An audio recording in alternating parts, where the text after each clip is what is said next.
On Shabbos and Yontif, everyone enjoys, when they can, a good nap.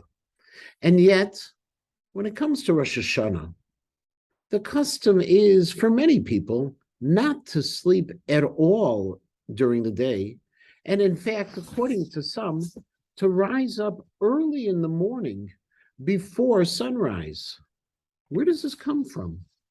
The Bach, Rabbi Yoel Circus of the 17th century, points to the words of the Rambam, who teaches that when it comes to the shofar, it's a remez, it's a hint to the idea of Uri Yesheni Mishenatchem, to arise, those of you who are sleeping, and do tshuva.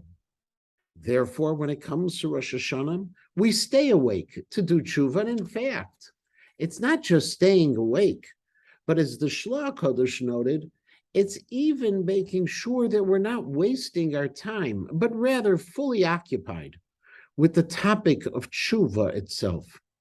Interestingly, however, the Bach notes that this custom comes from the Yerushalmi, a Yerushalmi that the Aruch HaShulchan and Siman Tov Kuf Tzadi Zayin Sif Bet can't find. And in fact, there are a number of different theories of where the real source of this custom arose. But is the custom an absolute?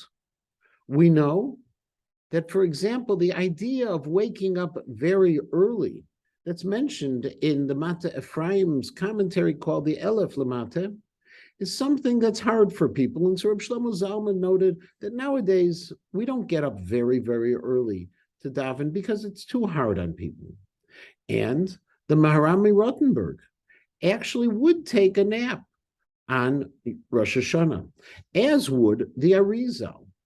And ultimately, the Arizal, in fact, said that after Chatzot, after midday, it's permitted, because it's after midday that all of our prayers have begun to have the impact that they needed to have. And God has begun to provide for us the necessary forgiveness.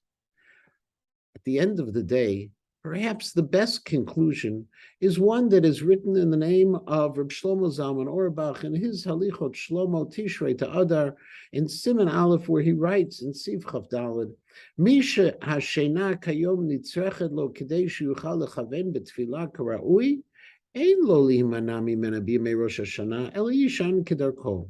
That if a person really needs the nap in order to function properly, in order to be able to pray properly on Rosh Hashanah, a person should be able to do so. And so while many have the custom not to take a nap on Rosh Hashanah, first of all, for most poskim that applies to the first day and not so as much to the second. Secondly, we're not really sure of the source of the Yerushalmi that is quoted as being the one who identifies this custom.